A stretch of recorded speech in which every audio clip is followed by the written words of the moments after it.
All right, looks like we are ready to get started. Apologies for the slight delay.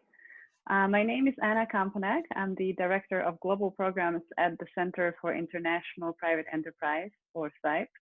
Good morning, good afternoon, good evening to everybody who is joining us. It is somewhat difficult to tailor the opening greeting these days, since hopefully we have participants from not just from the US East Coast, but countries around the world. And our topic today is ESG, or environmental, social, and governance considerations in business strategy, operations, and investment. Now, ESG has been a topic of growing interest and prominence even before the pandemic. Last year, Business Roundtable issued a well-known statement on stakeholder capitalism, highlighting the importance of incorporating concerns and considerations of a broader set of stakeholders into business decisions beyond just focusing on the shareholders. The question was then and remains now, what does this mean in practice? Where do we go from here? How does it impact businesses around the world? And of course, since then, one key development has been the COVID-19 pandemic. So additional questions to be considered are, what is the pandemic's impact on this trend of ESG thinking and ESG investment? And to tackle those questions, we have an excellent panel here with us today at this inaugural event organized together by CIPE and Duff Phelps Institute. We're hoping this will be the first of a series of events where we will focus on issues of good governance, integrity, and related topics that affect businesses around the world, with a specific focus on emerging and frontier markets. So today, I have the pleasure of introducing an excellent panel with opening remarks to be offered by Nicole Lamb-Hale, who is a Duff Phelps Institute Fellow and also a CIPE board member, followed by a panel of experts from Duff Phelps Institute. Time will not permit me, unfortunately, to go into the details of everybody's very impressive bios, but you are able to see them in the event invitation. So let me just summarize who our panelists will be today. We have with us Chris Campbell, Chief Strategist at Duff Phelps and former Assistant Secretary of the Treasury for Financial Institutions. We also have with us Ken Joseph, Duff Phelps Institute Fellow and Managing Director and Head of Duff Phelps Disputes Consulting Practice, as well as Head of the firm's Cryptocurrency Task Force.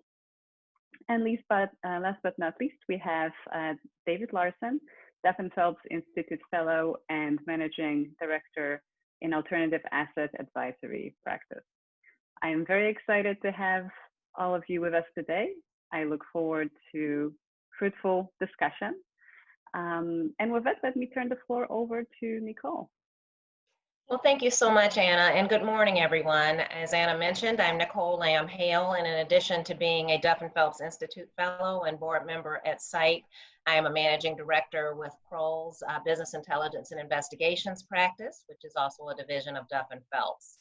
It is my honor and privilege to welcome you to the first event of a series styled The Post-Pandemic Future of ESG, which is a collaboration between the Duff Phelps Institute and CIPE.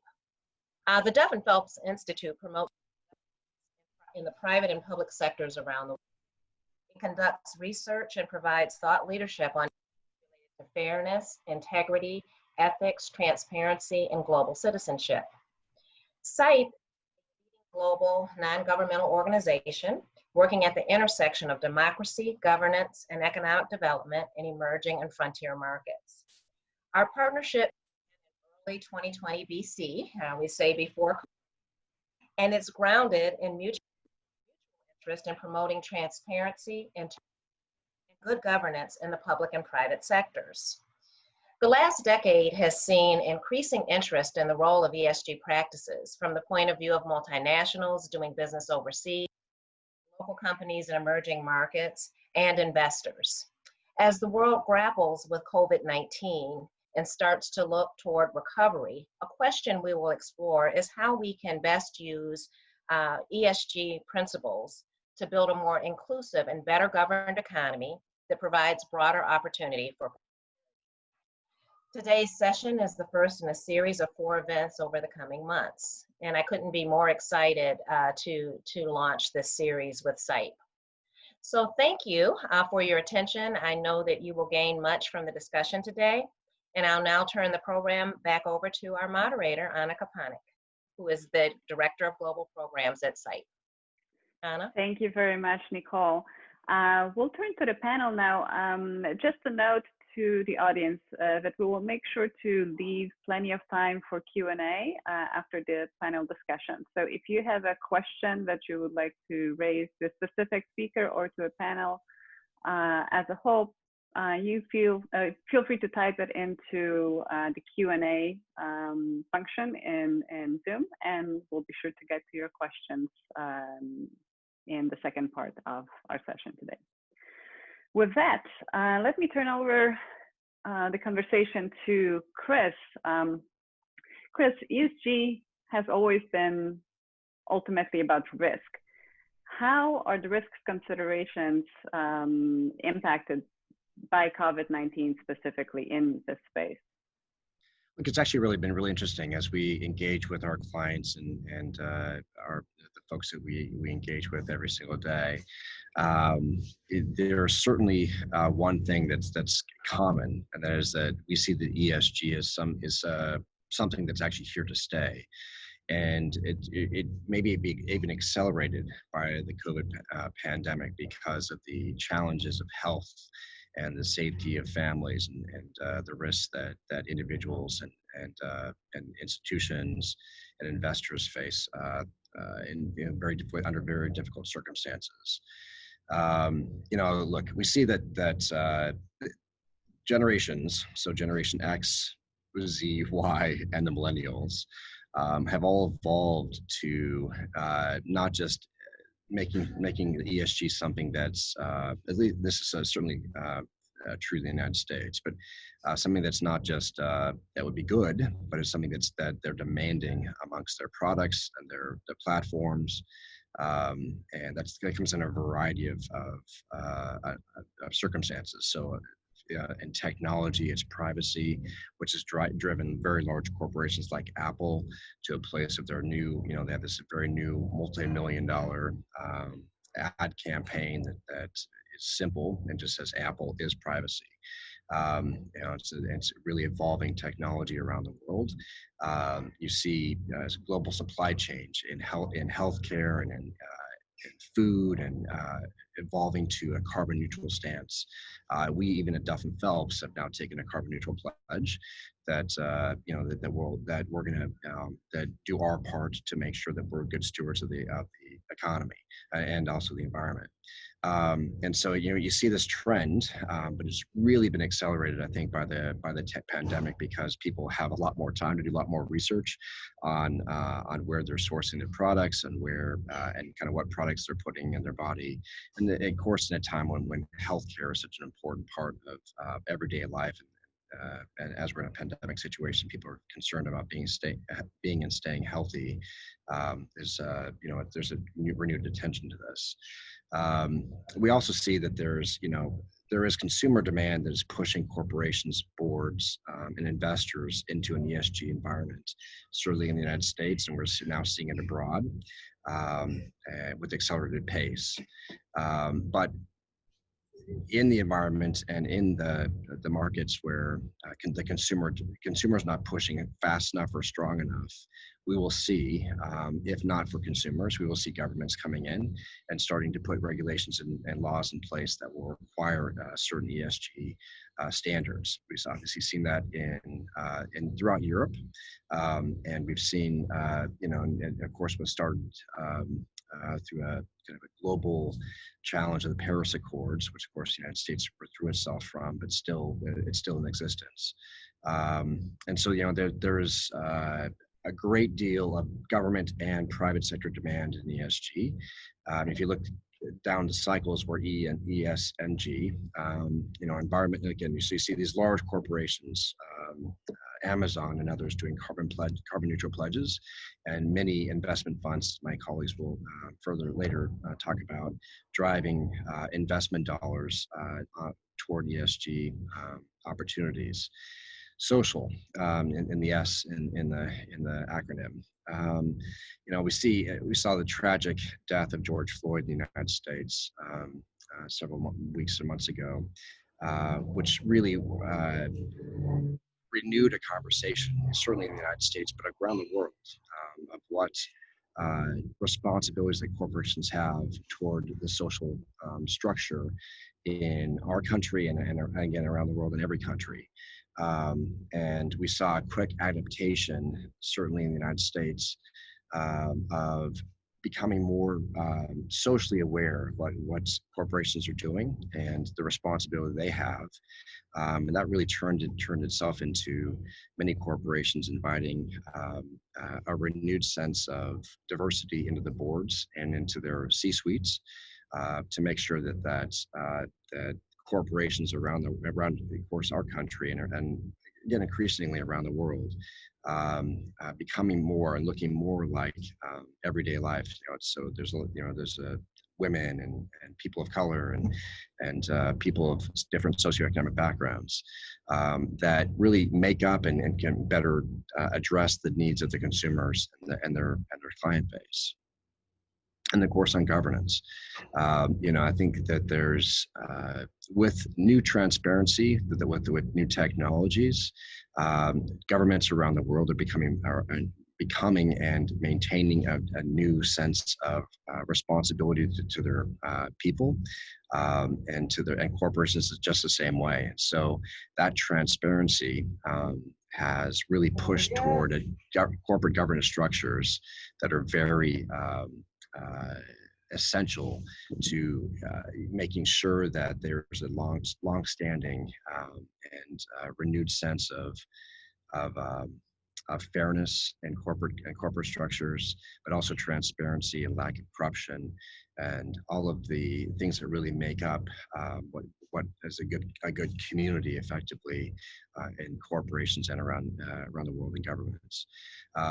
So with that backdrop, one more thing, we actually see this now demand not only at the corporate level and at the government level, but we also see this in the up chain and down chain of supplies when sourcing products. And so, good examples, Starbucks and others that have really made sure that when they source their beans or other, that's just one example, that they're doing so ethically, and so that the people who are all the way from the people who grow from beans to the time you drink it, that there is the people that are in the supply chain are treated fairly, compensated fairly, and that the whole ecosystem is something that can be something to be proud of effectively. So I think with that as a backdrop, I'd like to turn it over to Anna and my two other colleagues who will go a much deeper dive into the trends and what we're seeing amongst investing dollars and other issues in ESG, and I'm happy to return back to answer any questions. Thank you very much, Chris. You touched on the issue of corporate governance, boards, board composition, but also the role of the boards in addressing ESG concerns. On that, I would like to turn the floor over to Ken for his thoughts on the role of boards in ESG and on the trends that we are seeing in corporate governance related to ESG. Thank you, Anna, and greetings, everyone. Thanks so much for the opportunity to share my thoughts on what should be the defining topic for any responsible entity. We've labeled it ESG, but it really goes to the core of any type of entity. In sum, what is true before the complications of the pandemic is true during the pandemic and will be true after the pandemic. whether operating in an emerging or an established economy, good corporate citizenship, risk assessment, and planning and execution correlates with long-term value creation, mission accomplishment, and sustainability. In my view, there is really nothing new about ESG.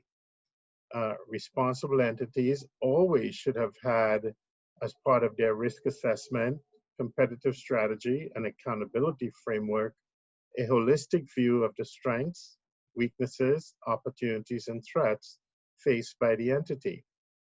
The concept of stakeholder interest should not be new either, but rather central to the long-term growth and sustainability strategy.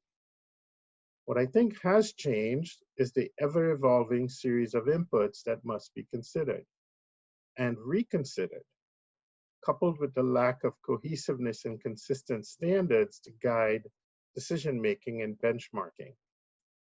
The emergence of social justice and diversity issues recently has elevated the importance of the S in ESG.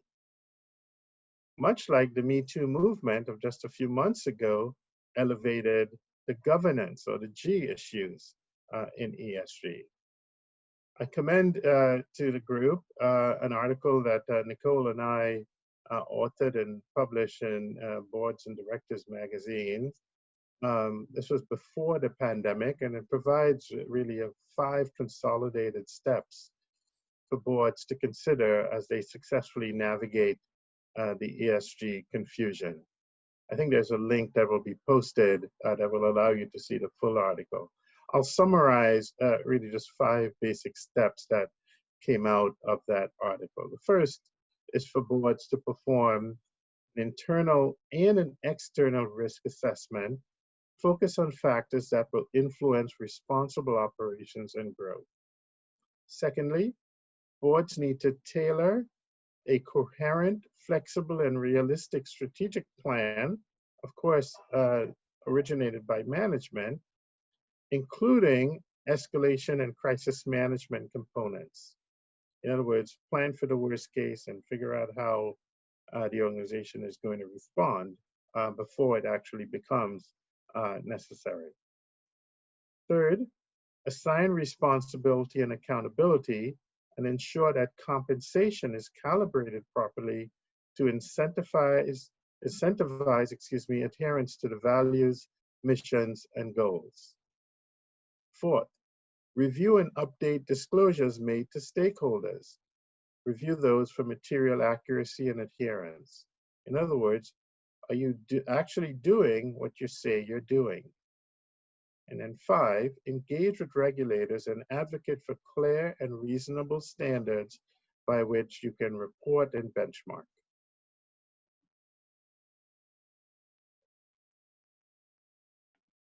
Thank you very much, Ken, and I hope we can pick up on some of the issues you mentioned. Also, I've just posted the link to that article by yourself and Nicole for the audience to have reference to. From here, let's turn it over to David, and let's talk a little bit more about the investment side of things. So with the growing focus on ESG in recent years or decades, we've seen emergence of ESG-focused funds and in general, greater interest in assessing that aspect of performance of corporations. Of course, the metrics are still somewhat debatable there. Can you give us an idea how investors and investor and fund managers should think about ESG? What have been the trends in there, and how do they square the interest and support for ESG with the basic fiduciary responsibility of making sure that investments bring back returns? So thank you, Anna. I think that's a multifaceted question that you posed. As both Chris and Ken mentioned, ESG has been out in the ether for some time. We've been talking about it for more than a decade. There are key principles that I think all of us agree with. But I think that we're really the COVID situation has created an inflection point that may allow us to be a little bit more thoughtful about how we think about achieving some of the ESG related goals. And by that, I would focus on, and I think that's where we're getting to in the investment area, is that if there is a measurable, I'll say, additional motive, dare I say, a profit motive, that both allows us to be better in looking at metrics, but also may advance the cause, so to speak.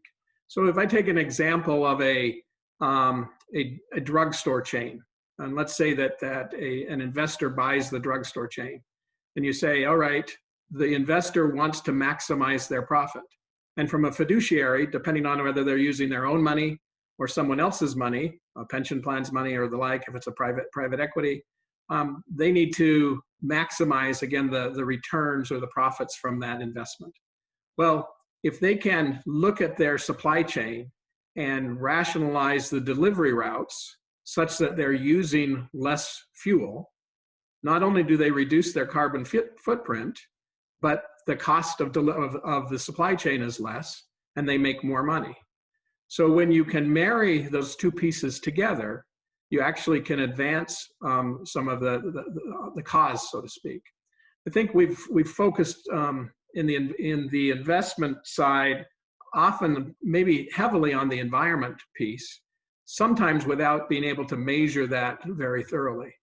I think the social piece and the overall governance piece are every bit as important, especially as we are coming, hopefully at some point in the next year, the next months, to an end of the COVID situation, where what's the change in economies?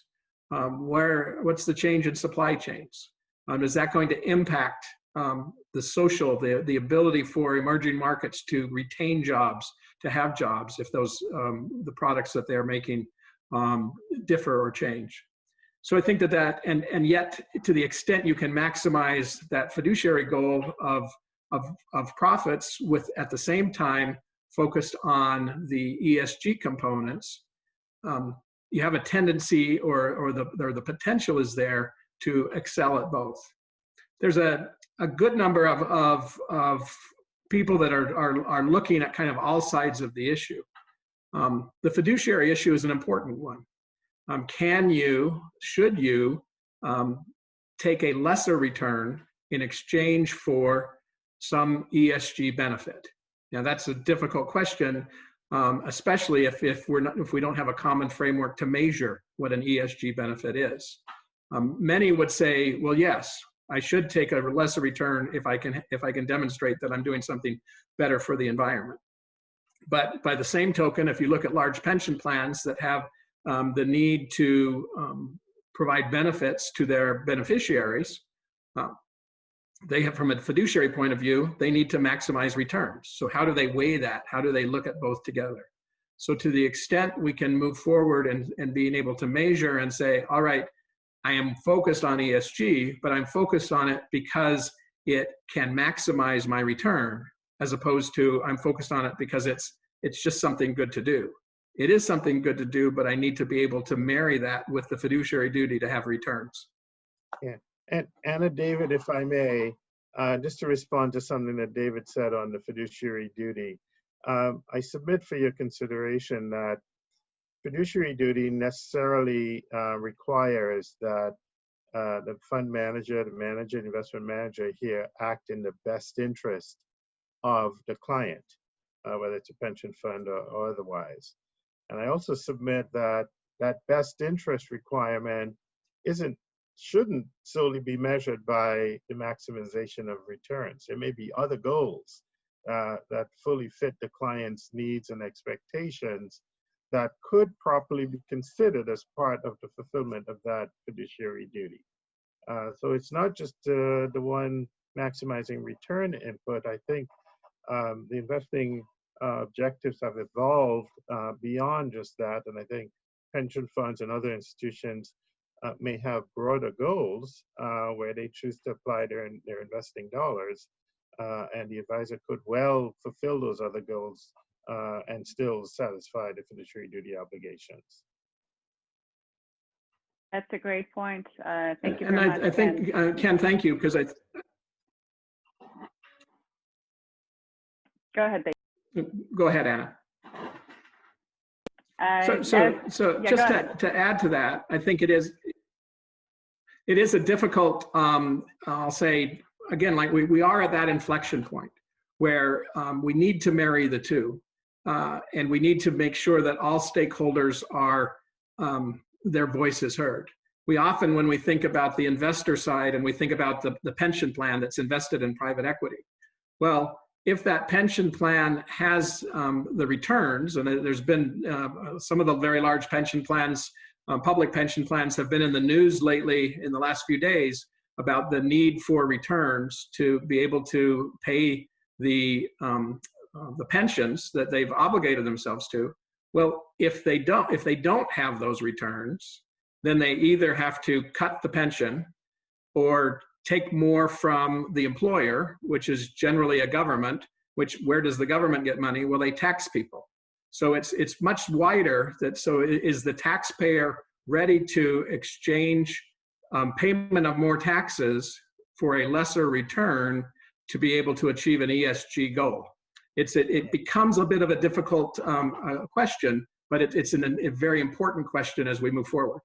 Yeah, I totally see the conundrum, David and Anna. I think it all comes down to a point that I made earlier, which is what have you disclosed? What have you said you're going to do as a fiduciary, and are you doing it?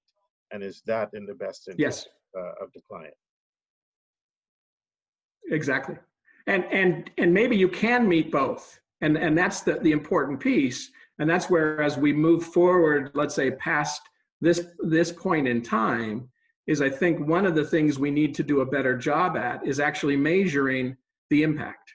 So again, my drug chain example, that's an easy one. We reduced our carbon footprint, we reduced our spend on fossil fuels, and we increased our profit. Well, that's very a simple, I mean, that kind of is a no-brainer. But those kinds of things, as you move into the social side, paying a living wage, making sure that the supply chain is functioning, that you have appropriate governance, that you have diversity in boards, and so forth. Those are more difficult to measure, and I think we're in that point where we have to be able to demonstrate that we can measure them to show that we are benefiting on both sides of the equation. Many thanks to both. And let me also post into the chat a link to a podcast that David did a few months back with CIPE on alternative investments and volatile markets, so highly recommended to the audience. I see we have some questions coming through the Q&A channel, so let's turn to those. And the first one is for Chris. So Chris, you talked about the two forces that drive interest and pressure for ESG. One is the bottom-up consumer, employer, community expectations, and the other one is the possibility of regulations. The question is, what will focus on ESG considerations happen in your view without that government push, or in some cases, is it possible that governments can make it more difficult? Well, look, I think that it's, my particular personal take on this is I think that, the consumers demanding change from corporations and corporations evolving to the consumer demand is the most appropriate way to meet this. And we see this happening at great speed in the United States. I think that even 5 years ago, certainly 10 years ago, the thought of companies adapting to consumer demands, making sure that they're carbon neutral, or making sure that their boards are more reflective of the diversity of our country, or of our citizenry. There is, it would have been unthinkable, and now, in a matter of almost weeks, you have people at companies adapting, and companies supply chains adapting to the really evolving nature of the very shortened time frame that certainly consumers below the millennial age group are demanding. And so, and with transparency, with technology transparency, I think this is going to become even greater. The time lag is going to become shorter, and that the demand for products that are that meet certain demands of the consumer is going to become better. So, with that, companies around the world would do very well to talk to advisors, to talk to folks, to make sure that they can more quickly adapt to that demand, and in areas that the consumer doesn't demand it, I think governments around the world are going to demand it. And so you see, California in the United States has done a significant amount on privacy issues, which is rather reflective of what happened in Europe. And we have companies, very large companies, as I said before, making carbon neutral pledges in the United States, which are not mandated by the government, but have been mandated in certain regions of the world on other companies. And then, of course, the evolving nature of the social challenges that we see mostly in the United States, but again, you see uprising around the world. You see one now happening in Thailand. I think the governments are going to have to start becoming more adaptive to the evolving nature of their citizenry, and certainly corporations are as well, because it is those people that need to buy those products. And with that, and so corporations are going to have to evolve. Yeah, I think an extension of the conundrum, Chris, in response to what you said, was that clearly consumers are part of the stakeholder base, if you will. I think the difficulty also comes in when non-consumers of the companies or the enterprises, goods and services, also demand a responsible ESG strategy. How do you price that in? How do you respond to that broader stakeholder approach, if you will? Yeah, Ken, that's an excellent question, and it's something that actually David could speak to as well. But you also have these activist investors and things that come in that take a minority stake in companies that also demand change that perhaps would be absent consumer demand. And so there's a variety of ways that the companies can be forced into change. Depending on where you are and your view, maybe that change is good or bad, but it's certainly something that companies have to be very agile about and ready for. Excellent points. Let me turn to another question from the audience, and this one perhaps I can direct to David. So as we see this increased emphasis and increased interest on ESG, how will it impact emerging or frontier markets as destinations or consideration for such investment, or will most of the new investment remain in the richer economy? I think every investment will contain, as part of the due diligence, an ESG lens. Many years ago, I had a conversation with a venture capitalist who was saying this ESG stuff when it was new, and again, this was more than almost a decade ago, saying we focus on maximizing the returns for our investors. We don't have time to focus on this. And I said, well, change the paradigm a bit. You actually do focus on it. Have you ever invested in a company in the emerging markets in Asia or wherever that would exploit child labor? Well, they said, no, we would never do that. I said, well, so you already have an investment lens that deals with the social piece of the equation. So part of this is really refocusing and changing the paradigm to say, okay, we do need to focus on each of these three legs to the stool. And by so doing, we can maximize our return and again, or maximize the ability to achieve the investing objectives that may be both return focused and I'll say prudence focused, the ESG focused. Every investment, again, is going to have that lens, whether it's in an emerging market or in a so-called richer economy in today's world.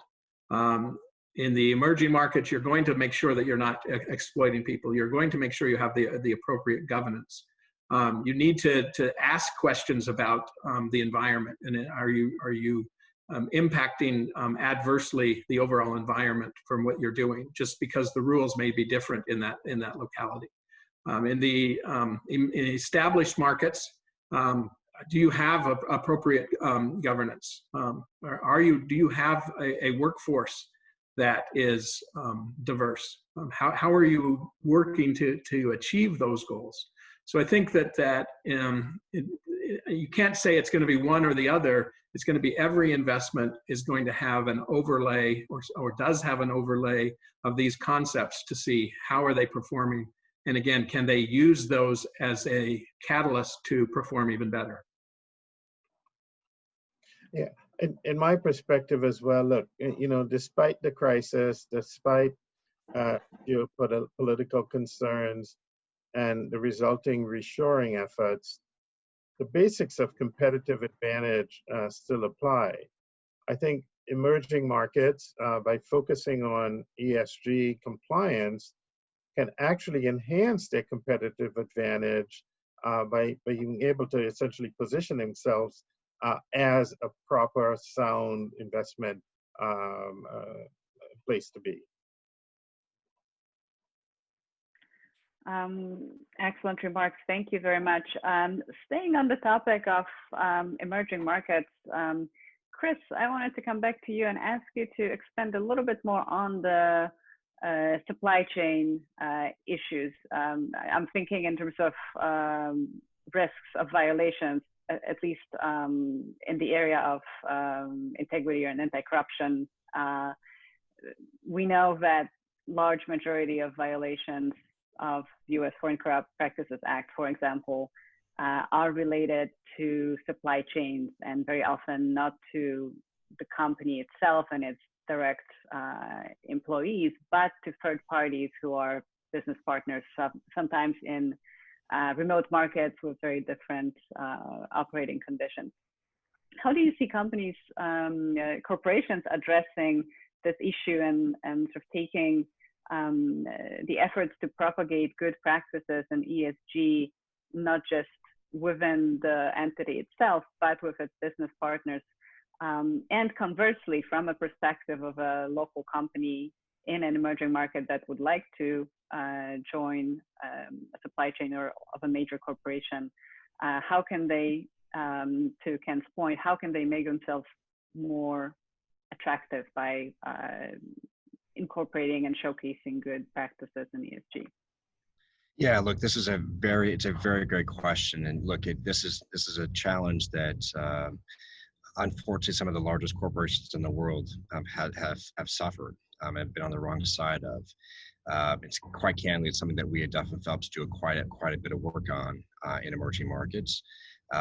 Really, the challenge is this: you have to go to trusted partners. You have to find ways of appropriately vetting the supply chain and each partner, and set up very strong processes in place so that corporate governance side makes sure that those processes are in place.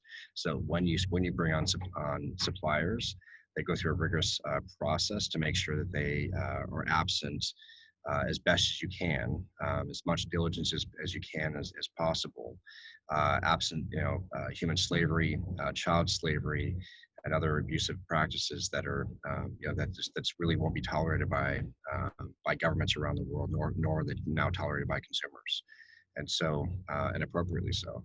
And so quite candidly, it's a real challenge. It's something that certainly in smaller markets and markets that are more foreign to large corporations that are largely U.S. or European based. They have to really rely on their local partners to be able to give best advice and best suggestions on which suppliers to use. But I hate to say this and to be a little bit too corporate here, but it's something that corporations will be well advised to hire advisors to look at their supply chains, because the ramifications of not doing that and and creating fouls. Not only will you face government sanctions, perhaps, and significant bad reactions, fines and perhaps even jail time. But the consumer will never return back to those companies. They face significant challenges of goodwill, loss of significant goodwill that perhaps will never come back if they don't. So this is a necessary, if you're going to supply and source outside of your region, it is a necessary expense to be able to do the diligence so that you don't have to suffer those risks that could be catastrophic to the company.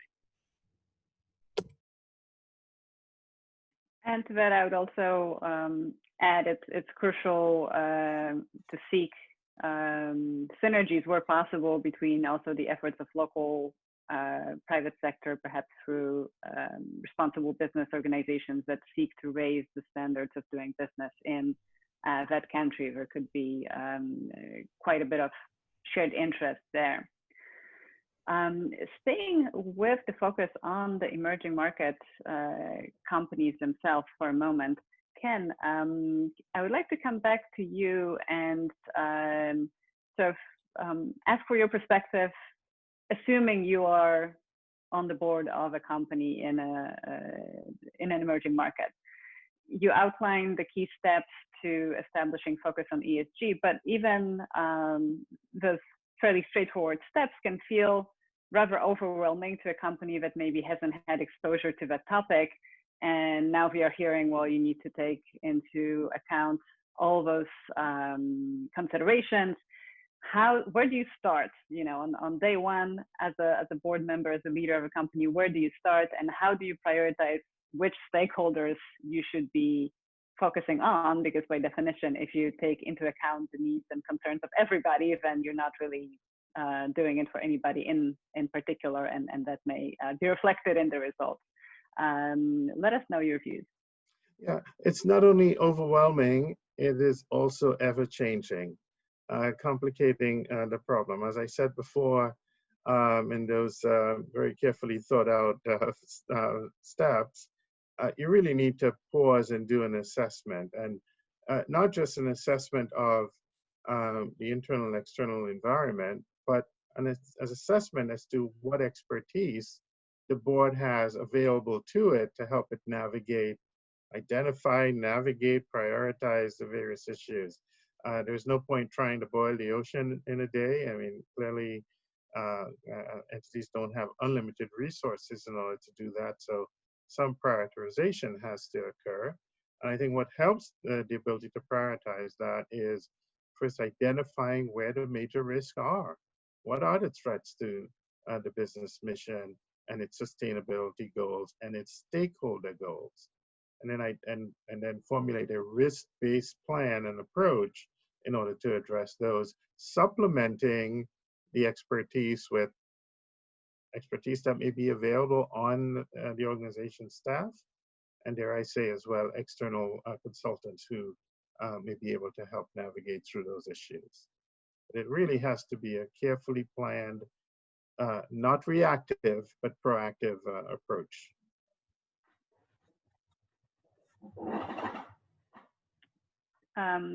David, I'm not sure if you had a comment on that specifically. Otherwise, I also would like to pick your brain on the issue of metrics, which we mentioned, but I wonder if we can delve a little bit deeper. Obviously, measuring ESG is a little more complex than measuring financial performance.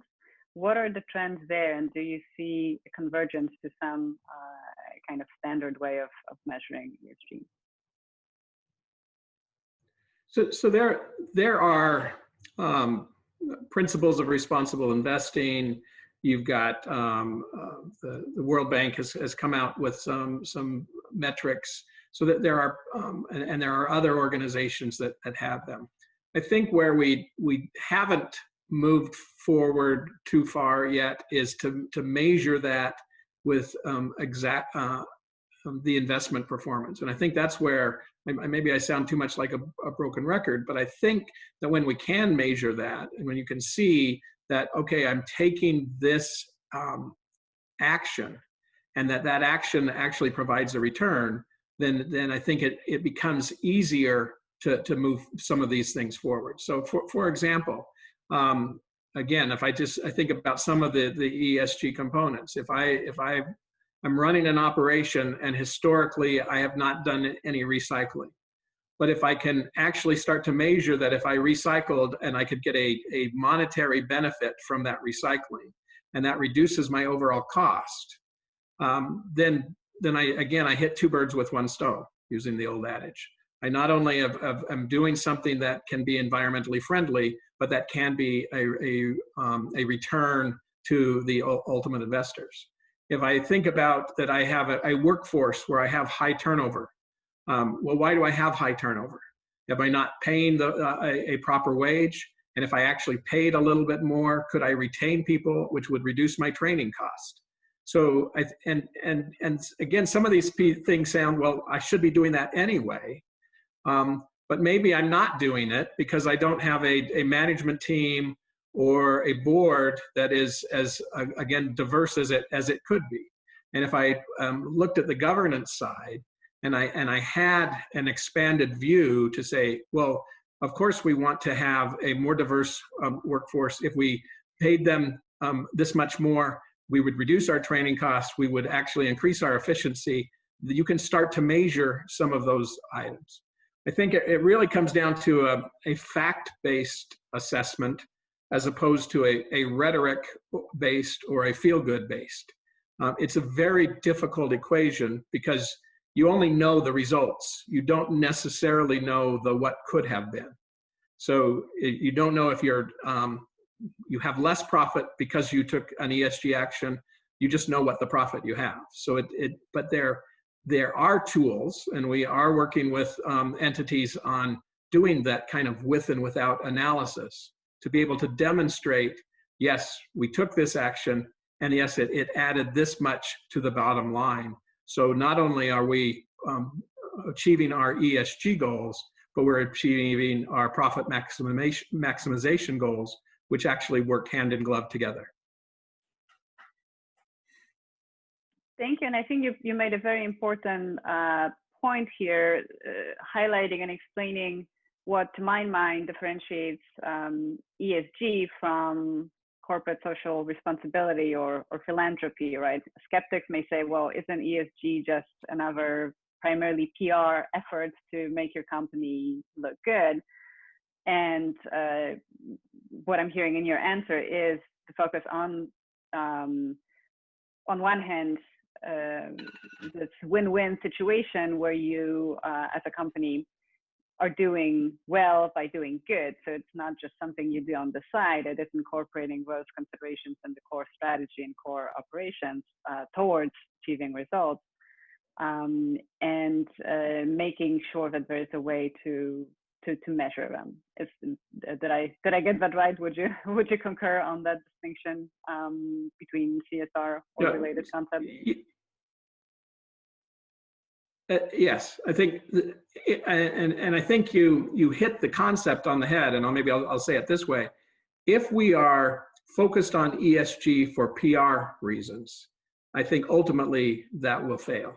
If we're focused on ESG for the common good, including the return to the shareholders, I think ESG can succeed, and can succeed exponentially better than if we're just doing it from a feel-good perspective. When we start putting real measurement to it and demonstrating that, oh, I can have a 5% or a 10% increase in my earnings, well, that benefits all sides to the equation. Great, thank you so much. We're almost out of time, so let me turn the floor over to the panel for one last time, and maybe each panelist can pull out his crystal ball and look, let's say, a year or 2 years into the future. Let's say COVID pandemic is over, hopefully. Looking back, what has changed in ESG? Just one or two key things that are different going forward, or maybe nothing has changed. Where are we? What will we be talking about in the ESG space a year from now or 2 years from now? Chris, over to you. Yeah, look, I think that it appears though, and I fervently believe that privacy is going to become a new issue in the G space. So, because of the way that many of the large technology companies stood up, there is the monetization of private data became something very financially beneficial to a lot of companies. But as consumers are now demanding additional privacy measures and governments around them are doing the same, I think we're going to have a very robust worldwide conversation about privacy and who owns data and how can they monetize that data. And so we'll see that. But overall, crystal ball, I think ESG is here to stay, as I said, as I started, and I believe that its penetration in the market, both in the government and consumer side, is going to accelerate and not dissipate. Definitely agreed on data as the emerging key issue and on the minds of many of us, specifically in the context of COVID, as several states and, well, including also, I think Washington, D.C. today are rolling out apps for contact tracing. So that's the most immediate consideration. But obviously all kinds of data that corporations and companies have on their consumers will be, I agree, a key topic of conversation going forward. Ken, your thoughts? As I roll out my crystal ball here, I think 2 years from now, we would be looking back and having a rather healthy debate on whether the focus on social and diversity and economic justice issues actually assisted value creation and whether it was all worth it. Well said. David? I think I'm going to actually agree with Ken. I think that 2 years from now, we'll be looking at potentially a different way to work. And so that social side of how are we getting the most from our people, wherever those people are, and they're going to be working probably in a different way than they did before. And how do we then maximize the value from our workforce? And how do we create mentorship? How do we create synergies? How do we incorporate the diversity to be able to get that most out of that workforce? I think will be very, very interesting as we peer back in 2 years from now, back into where we were today. Absolutely. Future of work is one key consideration. And I guess the test of it will be whether into a year or 2 years when we continue this conversation, will it still be on Zoom, even if it's safe, or another platform, even if it's safe to meet in person, just because the standard way of doing things may be changing even beyond COVID. With that, I would like to thank our panelists and Nicole Lamb-Hale, who unfortunately had to leave us early today.